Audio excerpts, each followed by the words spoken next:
luz en mi sendero, eres agua en el desierto, eres guía al camino. Un saludo muy afectuoso, amigos y amigas de Radio Colombia, de Radio Fides, de la página liturgo.org y de la página Liturgo del YouTube. Y muy buen domingo, querido diácono Mauricio Fernández Rojas. Saludos en Jesucristo, amigo Señor nuestro. ¿Qué tal va su cuaresma? Ya está en proceso. Ya lleva una semana. Ya tiene una semana en donde tiene que haber entrado en esa capacidad de ver cómo estoy, cómo está mi corazón. De transformarse, porque el tema de la cuaresma, si nosotros hiciéramos penitencia, porque nuestra religión nos manda a hacer penitencia, como dice la Escritura, seríamos los hombres más desgraciados. La penitencia se hace para transformar el corazón. Oye, pero no es alguien el que dijo, si estás haciendo esto, lávate la cara para que no se vea que Claro. estás haciendo. Mismo Jesús sabe que es difícil, No, pero pero son además, los pequeños actos que difieren de lo que la ley dice, Claro. lo que puede mostrar la caridad y el sentido en el por servicio. eso más importante que la cuaresma es la Pascua. Más importante que el Adviento es la Navidad. Porque nosotros no estamos para cosas negativas, estamos para cosas positivas. Pero Para hay un gente ser que le humano encanta nuevo. estar Sí, claro. en pasión completa Claro. y pasan todo el año en versión pasión. Nosotros, que los originarios tenían esas religiones tan mustias y tan... Tan pasionistas. Sí, claro. Unidos con los españoles, que también las tenían, Ay, sí. aquí se produce un caldo de cultivo tremendo. Aquí hablar de la resurrección es casi raro. Y la gente no lo hace porque les parece que la resurrección es como, no sé, como una extra, cuando es lo esencial y lo radical, que decíamos la semana pasada. No, y hablando de supersticiones, ojalá puedan participar. No solo que tengan que ir al templo, puede ser que desde su casa hagan la meditación. Esta que nació acá en Costa Rica, ¿verdad? De los 7 lunes. De las Claro, palabras. sí, nació en Costa Rica gracias a la acción de un cura que se llamaba Arrieta, pero no es el obispo, sino un canónigo de la catedral, Víctor Manuel Arrieta Quesada, un cura chiquitico. Como él fue párroco de la Merced y párroco de San Pedro, y en ambas iglesias hay un famoso Cristo crucificado, ideó, como en esa época no había misa entre semana, no había misa después de mediodía, ideó una devoción que se llama de los 7 lunes, que se basa en las 7 palabras de Cristo en la cruz, desde el lunes antes de ceniza hasta el lunes santo. Claro, él la ideó a su manera y en su lenguaje de tiempo. Por lo menos nosotros hicimos una transformación en la Comisión de Liturgia en los años 80, por ahí, en que le cambió el sentido para darle un valor un poco más intimista, más relacionista con Cristo, encontrarse con el Cristo que muere, pero que muere para que yo no tenga que morir. Esa idea un poco por ahí. Pero vamos a morir, dice Felipe, ¿verdad? También. Vamos a morir con él. Vamos a ver qué nos dice la comunidad de Mateo el día de hoy. Porque hoy estamos en el segundo domingo de Cuaresma, que en todos los ciclos coincide con el texto de la Transfiguración. Y dice así: en aquel tiempo Jesús tomó consigo a Pedro, a Santiago y a su hermano Juan, y subió con ellos aparte a un monte alto. Se transfiguró delante de ellos y su rostro resplandecía como el sol, y sus vestidos se volvieron blancos como la luz. De repente se les aparecieron Moisés y Elías conversando con él. Pedro entonces tomó la palabra y dijo a Jesús: Señor, qué bueno es que estemos aquí. Si quieres, haremos 3 tiendas, una para ti, otra para Moisés y otra para Elías. Todavía estaba hablando cuando una nube luminosa los cubrió con su sombra, y una voz desde la nube decía: Este es mi Hijo, el amado, en quien me complazco, escúchenlo. Al oírlo, los discípulos cayeron de bruces, llenos de espanto. Jesús se acercó y tocándolos les dijo: Levántense, no teman. Al alzar los ojos no vieron a nadie más que a Jesús solo. Cuando bajaban del monte, Jesús les mandó: no cuenten a nadie la visión hasta que el Hijo del Hombre resucite entre los muertos. Hay un texto que el cardenal Martini utiliza de ejercicios espirituales y que pone la figura de Pedro. Cuando está en este especial de la transfiguración, él pone una de las tentaciones que tiene el ser humano que vimos la semana pasada, la del poder. Ajá. Cuando le dice a Jesús: hagamos 3 tiendas, 3 tabernáculos, 3 chozas, para que ustedes estén bien, porque aquí se está muy bien. Martini dice una expresión muy hermosa, porque sabía que Pedro iba a ser el que iba a seguir con todo lo que le tocaba. Entonces se empodera Pedro, ¿verdad? Pedro se empodera. Por eso Jesús como que no le dice lo que le dice después cuando, ¿verdad? Cuando ya le dice, ¿y quién dicen que soy yo? Ajá. Porque todavía Pedro está comenzando a ver, a salir de sí. Claro. Pedro se empodera, Pedro quiere, y como cualquier ser humano, Además, porque Pedro era un mandón, ¿verdad? Pedro era un mandón. Sí. Entonces, hacer las 3 chozas es hacer lo mismo que hizo David o hizo Salomón con Dios. Le hizo una casa Para que viviera ahí. para que viva ahí, para que no salga y para que a mí me toque llevar su mensaje. Porque seamos sinceros, si uno lee el texto en el Antiguo Testamento de cuando le hacen el templo a Dios para que sea estrado de sus pies y todo, lo que están haciendo es una bóveda, Claro. una prisión Una caja de caudales para guardar el tesoro. para guardar el tesoro, pero es una prisión. Sí, sí. Y por eso también lo hermoso, que me voy a adelantar bastante tiempo, lo hermoso cuando los evangelistas escriben y se rasgó el templo, Claro. el velo del templo. Claro. Yo creo que esto de la transfiguración es una vocación propia del ser humano y relacionada directamente con el pecado original. Si en el pecado original el ser humano quedó arruinado por los efectos de aquella decisión mal tomada, el ser humano tiene de parte de Dios una vocación que Jesucristo va a plantear de la forma más maravillosa, y esa vocación es a la transfiguración, a dejarse transformar por Dios, a dejarse cambiar en su interior todo lo que se pueda para que el ser humano recupere de aquellas características de haber sido criado de imagen y semejanza de Dios todo lo que pueda. ¿Vos crees que la palabra transfigurar diga algo en nuestro tiempo? Porque viendo el verbo en griego es metamorfo, o sea, se metamorfosó, sería Sí. como la mariposa, creo que... Metamorfosearse. Eso, bueno, ya estamos como Francisco en su tiempo cuando inventaba las palabras. Claro. Pero No, creo que existe. creo que esa palabra aún no se comprende. Y cuando digo comprender es pasar por lo que dice la voz desde lo alto, escúchenlo. Usaste la palabra mariposa, que creo que es precisamente de las más hermosas, porque en alguna parte había una charla que decía que uno tenía 2 opciones, más bien tenía alternativas: ser mariposa o ser camaleón. El camaleón se adapta a las circunstancias, cambia de color, cambia de apariencia para protegerse. La mariposa, la oruga, entra en el proceso que debe ser dolorosísimo, ¿verdad?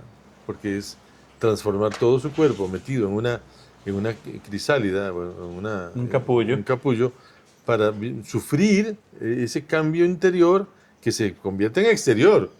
Y cuando logra por fin superar ese proceso metamorfótico, salir y extender sus alas y bueno, transformarse en uno de los seres vivientes más lindos. Y yo he pecado, pues de una vez chiquillo, agarré una mariposa que vi que le estaba costando salir y agarré una tijera y le corté el capullo.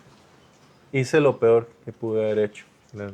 Pues no, la mariposa no pudo desplegar las alas, entonces todos los pájaros que habían alrededor se la comieron. Claro.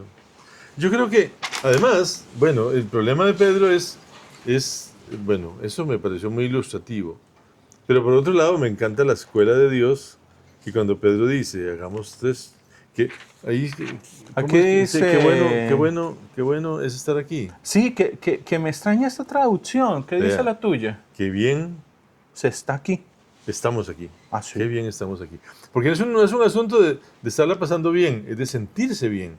Es interna, es una cosa que yo experimento y entro ahí en una especie de gozo profundo, intenso.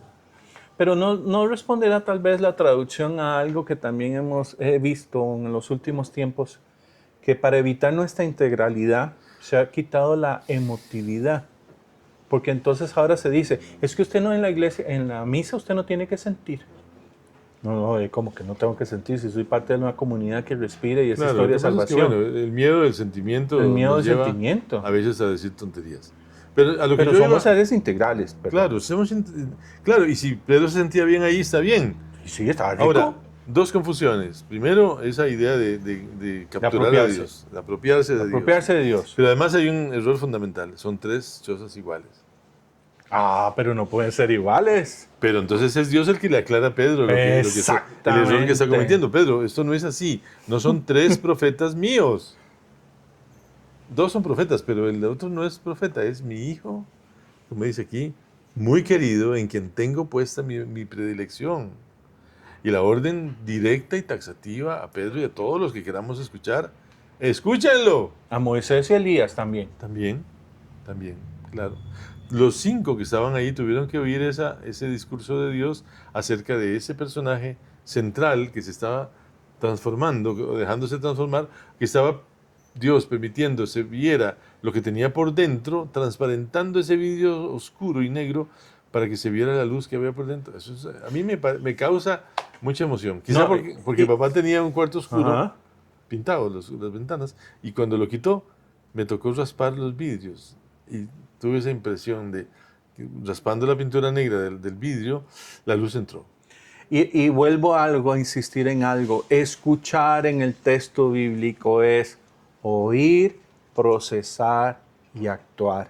No es que la palabra entre por un lado y salga por el otro. No, tiene que ser masticada, rumiada en nosotros para que dentro de nuestras posibilidades, dentro de las circunstancias y considerando no solo mi historia de salvación, sino la historia de salvación que tengo alrededor, hacer lo que el Padre me está pidiendo hacer. Claro. Y entonces, la primera lectura es como anillo al dedo. Exactamente. El Venerable Testamento, decía el Padre Tu Miguel, venerable testamento. Casi nos digo el habla, otro. nos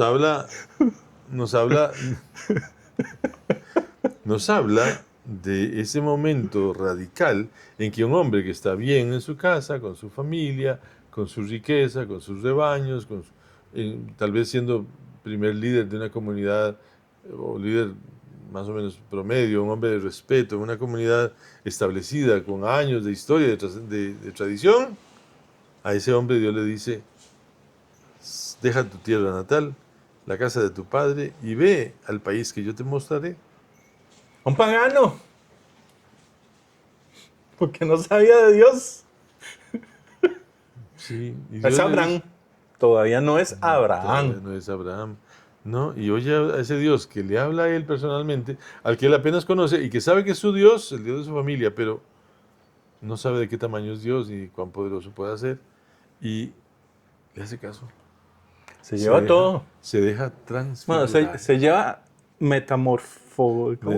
Metamorfosear. Eso, se deja eso. Porque todavía no lo puedo decir. Voy a escribirlo para ver si se me pega. Se deja metamorfosear por Dios porque lo sacan de lo estable para ir a una tierra donde él no es nadie y donde la gente lo puede tratar como basura porque es el que llegó, ¿verdad? Alguien me decía un día de esos que su hijo tenía problemas porque hubo que cambiarlo de colegio. Y como fue el que llegó, está siendo Con bullying. bulleado por todo el mundo, porque es el que llegó. Bueno, sí, así le pasó a Abraham. Llegar a una tierra que no conoce como un intruso, ¿verdad? Además con un montón de ovejas y un montón de riqueza, y va a comenzar a despertar susceptibilidades y envidias y las cosas que despierta la gente con su sola llegada. Porque hay una situación especial que inaugura Jesucristo en cada uno de nosotros. Nosotros tenemos que transfigurarnos. Yo sé que hablaste de cristificarnos, pero si nos transfiguramos en Jesucristo, vamos a brillar. Claro, el tema Vamos a descontar. El tema es reconocer que nuestra vida entera, desde el día de nuestra concepción hasta hoy, ha sido un proceso de transformación. Si lo hemos aprovechado o no lo hemos aprovechado, pues eso tendremos que revisarlo cada cual. Cada cual revisa si realmente ha evolucionado o no, si ha aceptado las propuestas de Dios o no, si ha cambiado a partir de las propuestas de Dios o no. Todo eso hay que, lo que decía el eclesiástico hace 3 semanas, si quieres. Si quieres. Pues, Ahora, si quieres, lee de tu versión del Cono Sur la carta de San Pablo a Timoteo porque nos responde eso que acabas de plantear. Claro, es que la transformación se sucede en todos y en todo momento. Y además, eso que llamamos conversión, que la gente la busca con un gran afán, no es una, ni dos, ni tres. Son montonones de conversiones en el proceso de una vida. ¿De qué se ríe? Yo no sé, el otro día me preguntaron cuántas conversiones llevo. Y le digo, no sé.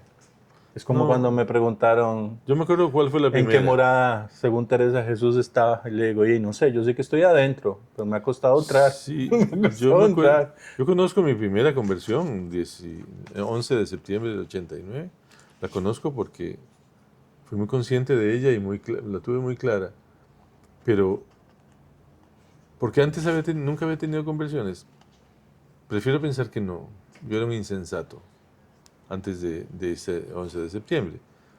Pero a partir de allí, no sé, cada rato me meto la pata y cada rato tengo que pensar que lo que hice no es correcto y todo eso, ¿no?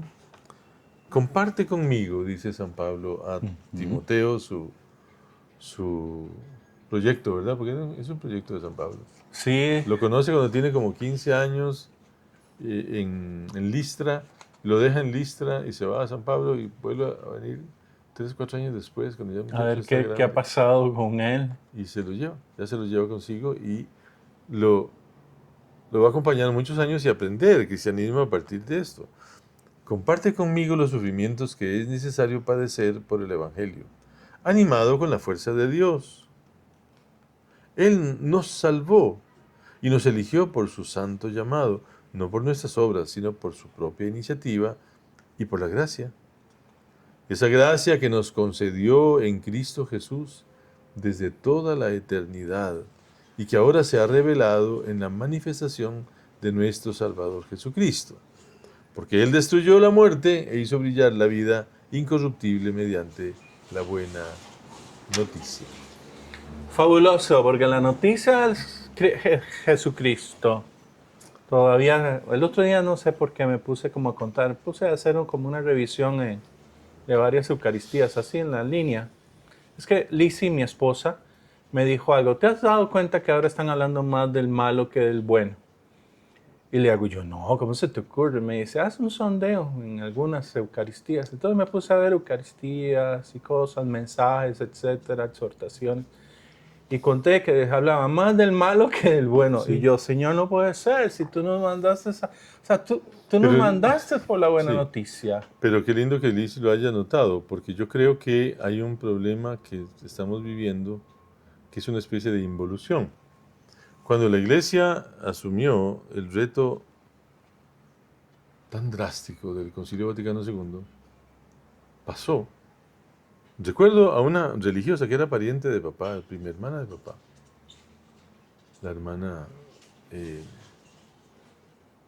Ana Luisa Jiménez. No, Margarita se llamaba en su vida normal. Cuando fue monja de Sion le pusieron Ana Luisa, pero ella se recuperó Margarita, el suyo nombre. Bueno, ella fue la primera persona que daba clases de Biblia en este país. Una monja de Sion que daba clases de Biblia. Y ella estaba convencida de que no se podía hablar más en el mundo, no se podía hablar más del infierno porque eso era negar la misericordia de Dios y que tenemos que hablar de misericordia, de amor y del abrazo de Dios. A mí me impresionó mucho. Claro. Porque yo pensaba diferente. Muy adelantado su tiempo. Claro, sí, años 70. Yo pensaba diferente. Cuando hablé con ella en su lecho de muerte, me regañó porque yo tenía la idea de que era necesario hablarle a la gente del rigor de Dios. Y ella casi me daba bofetadas. Se levantó. Casi se levanta en su lecho mortal para sacarme a patadas de su cuarto. último aliento. Claro. ¿Y qué pasa? Que yo estaba equivocado y ella estaba acertada. Y toda la iglesia evolucionó hacia una predicación más optimista, más concentrada en el amor de Dios, en el deseo de Dios de que nosotros alcanzáramos salvación. ¿Quiénes heredaron la predicación del malo? Los hermanos separados. Pero con el tiempo eso se convierte en una gran fuente de recursos. Porque la gente quiere que le hablen del diablo. La gente quiere que le metan miedo. La gente quiere que le... Entonces, a esas iglesias donde les hablan del miedo y del, mire, le va a pasar el castigo divino, a esas la gente va y echa plata. Y entonces, algunos curas han comenzado, creo yo, a recuperar esa predicación del malo para ver si tienen un poquito más de recursos. Una transferencia. diríamos psicológicamente. Bueno, si hay Psicológicamente. algún psicólogo o psicóloga que nos diga si puede caer en esa. Sí, no sé. Pero es una situación porque transfigurarnos implica entrar en esa, nuevamente vuelvo a decirlo, en esa relación continua con el que sabemos nos escucha y nos ama.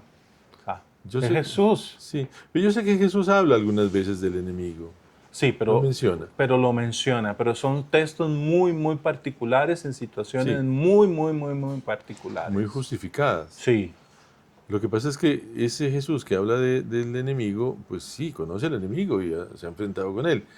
Pero nosotros no necesitamos esa. Nosotros tenemos conciencia muy clara de nuestro pecado y del horror que puede ser nuestra propia vida. ¿Por qué no nos dejamos en paz ese cuento y nos dedicamos a lo que tenemos que dedicarnos, que es precisamente el amor de Dios, el perdón de Dios, Dios compasivo y misericordioso, lento a la cólera y rico en piedad?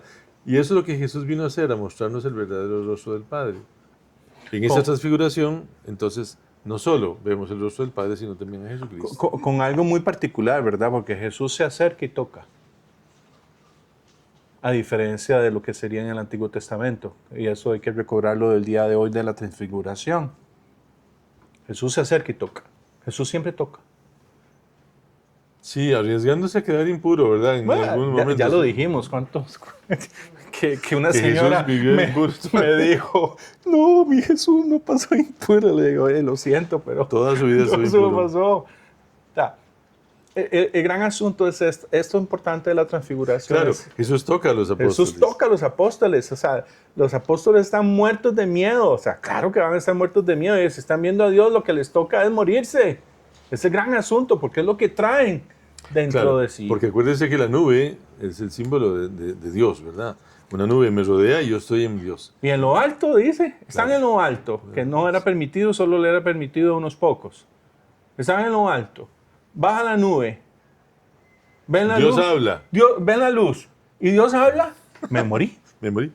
Ya se me acabaron las posibilidades. me quedé sin trabajo. Ahora, dice. no me gustó que esa versión dice, no teman, algo así. Vamos a ver.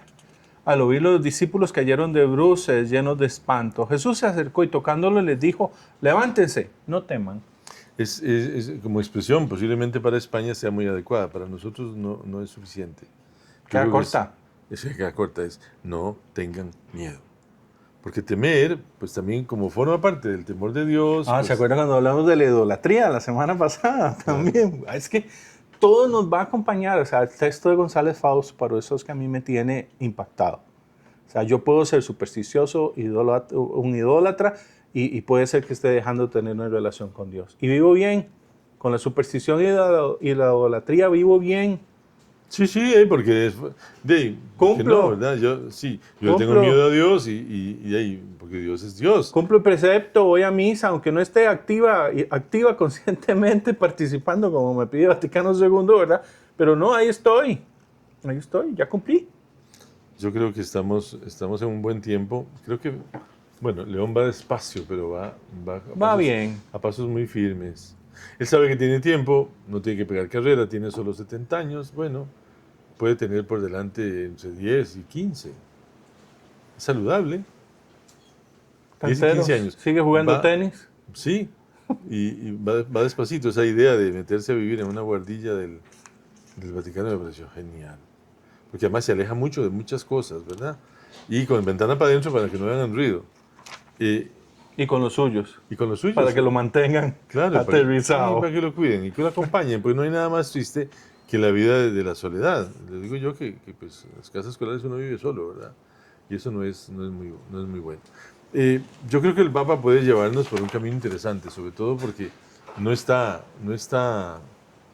corriendo y no está dejando de lado los puntos fundamentales que Francisco planteó, porque él no va a cambiar de vida solo porque es Papa. Creo que nosotros mismos lo vemos a él transfigurarse en Papa poco a poco, ¿verdad? Porque eso es una responsabilidad muy grande. Y nosotros tenemos que transfigurarnos en Cristo. Eso nos va a tomar la vida. Pero bueno, linda manera de invertir nuestra propia vida. Alégrense, estamos en Cuaresma. Claro. Es tiempo para hacerlo. Feliz domingo, feliz día del Señor. Ánimo.